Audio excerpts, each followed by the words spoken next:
If you're looking to grow your traffic from SEO this year, then backlinks are an essential component to that.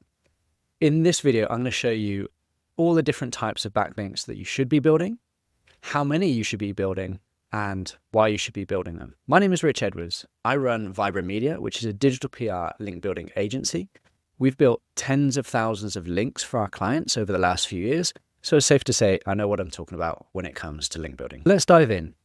The first thing we need to do is understand what a backlink is. If you're watching this video, it's likely that you already understand that a backlink is a link from another website to your website.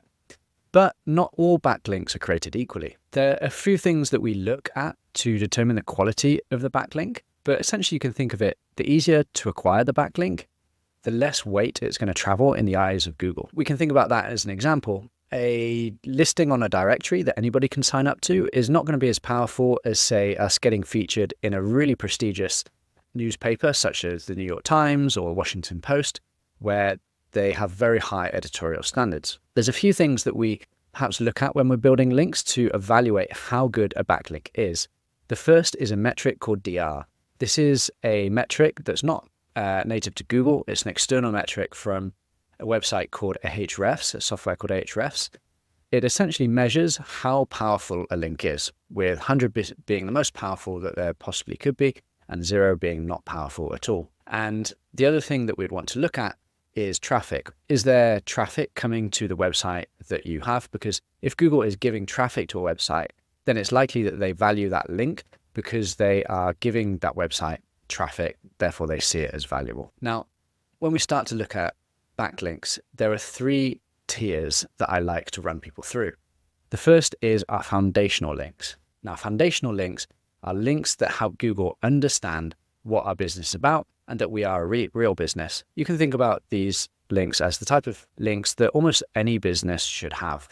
They are directory listings. So these are listings on directories that might be in our niche, or things like the Yellow Pages, Yell.com, Yelp, all of these types of directories that signal that we are a real business, and they help with a lot of things, especially when it comes to local SEO. The other thing is we want to make sure that we have all of our social media profiles set up and that we have a link back to our website in those profiles. So those are the foundations. They're quick, easy, and cheap to build. And once we've done that, we can move on to the next tier. This is the relevancy tier. So here's where we build relevancy, because we get articles placed on other websites that are really very relevant to our niche, and we get links back to our website from those articles. These are guest posts and link insertions. A guest post is where we have a post that we've published on another person's website, and oftentimes we'll need to pay to do that. And in there, we can write about whatever we want, as long as the webmaster is happy, and we'll include a link back to our website. The other is link insertion, where we're paying another website to put a link in one of their existing articles. And these are often good because they can carry a lot of power, because these pages have been around for a while. Maybe they've gathered links from other websites directly to that page, boosting the power that it's giving to us. And now finally, it is the authority tier. This is the creme de la creme of link building. And this comes down to us getting in big major media websites. And we do this with 2 ways. The first is digital PR, and the second is journal requests.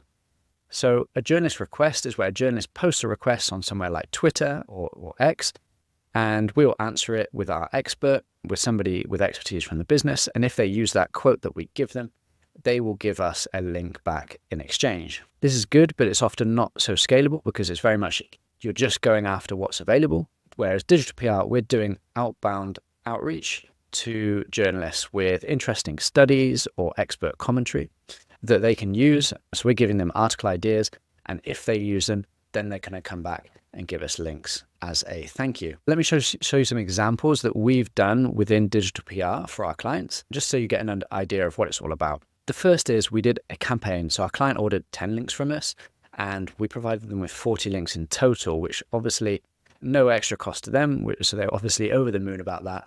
And some of those links were from really some of the best websites out there. So we've got New York Post, which is DR92. So if you remember, I said the scale is 100. This is probably as high as you're probably going to be able to get. There's Go Banking Rate, Yahoo, ABC, and many more.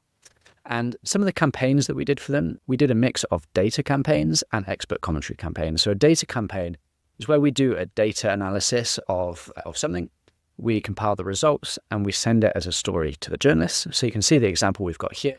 When we analyzed the most expensive sales of celebrity homes in a certain state, and we sent that to journalists, and yeah, that got picked up in all sorts of press. And the second one that we did, which was expert commentary. So an example of that is we did some expert commentary, some tips or some insight from their spokesperson, who is a realtor, on sort of things that might impact the value of your home. The press is obsessed with home prices and consumers are obsessed with home prices and how things might impact that. So an expert commentary on that from a real expert did very well. Now, the second example that we have, the client again ordered 10 links and we provided them with 18 links from all sorts of websites such as AOL, Benzinga, Homes and Gardens. So again, really good authoritative websites. And again, we did a mix of data and expert campaigns. So we've got one here that was all about whether bugs have been infiltrated to your home and what you should do about that. That did very well. And then we've got another one about celebrity home ownership, which looked at the celebrities that owned the most property within the USA. So you can see these sort of types of press campaigns that you'd need to do to get really authoritative links. Now, you can do that yourself, but also if you want somebody to handle it for you, please do reach out. We're more than happy to take on these campaigns and help you. The number one question that we get is, how many links do I need to build and what type? There's one way to look at it. The first is to find your competitors that are ranking for the terms that you are. For example, if we are trying to rank for Realtor, Charlotte, NC, we can look here. One of the top results is this business. So we would take them and we would put them into a tool such as Ahrefs, where we can see what backlinks they have. Here I can see all the backlinks that go into their website. We can see that in total, they have 135 domains that link to them, which I know sounds like a lot, but is very easy to achieve, especially if we're doing a mix of all the link building types that I've told you before. If our goal is 135, and then we can break that down into the types of links that they have. So you can see they have a lot of directory links coming from this one, DNB, yellowpages.com. The first thing that we'd do would be to build a lot of citations, and that would be a really solid foundation. The other thing that we can see is sometimes it looks like they have some guest posts in here, and it also looks like they've done some press as well. This is a really good example of a company that is hitting all of three of those tiers of links. For anybody looking to compete with this client, for example, we would advise that they cover all bases. We'd do a mix of citations. We'd kind of look at how many we might need to build. Then we would look at guest posts, how many of those we'd look to build, and then how many press articles that we'd look. We're trying to match the type of link profile that we have with similar DRs, similar link types. There's another example here of a website that's quite a lot bigger. So we can see they're getting about 50,000 traffic per month, which is, really good. And we can see that they have just under 600 links go into their profiles. But again, there's a lot of lower quality ones in here, like a lot of guest posts and a lot of directory links as well. Again, this is definitely not impossible. Diving into the depths of their backlink profile, there's probably a lot of links that aren't that good in there, and that we can definitely win with a few press campaigns, guest post campaigns, and some citations as well. So that would be how you'd find the types of links. Finally, I want to cover links that you should avoid. It can be a bit of a minefield when you're out there buying links for your website. We want to avoid some links can do absolutely nothing, so you're wasting your money, or some of them can even have a negative impact on your website. These types of links that you should avoid are usually websites that have no traffic, so always make sure you're checking that a website is ranking in Google for normal terms. And the other thing to look for is that there are websites out there called link farms.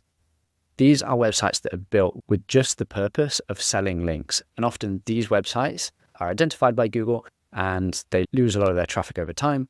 They have a lot of outbound links to all sorts of different niches and websites, and Google will devalue them over time. We try and avoid those at any cost when we're building links. I know this can all seem like a lot of work. There's so many questions that you've probably got. If that's the case, feel free to reach out to me. You can book a call in the link in the description, and we can chat about your link building goals.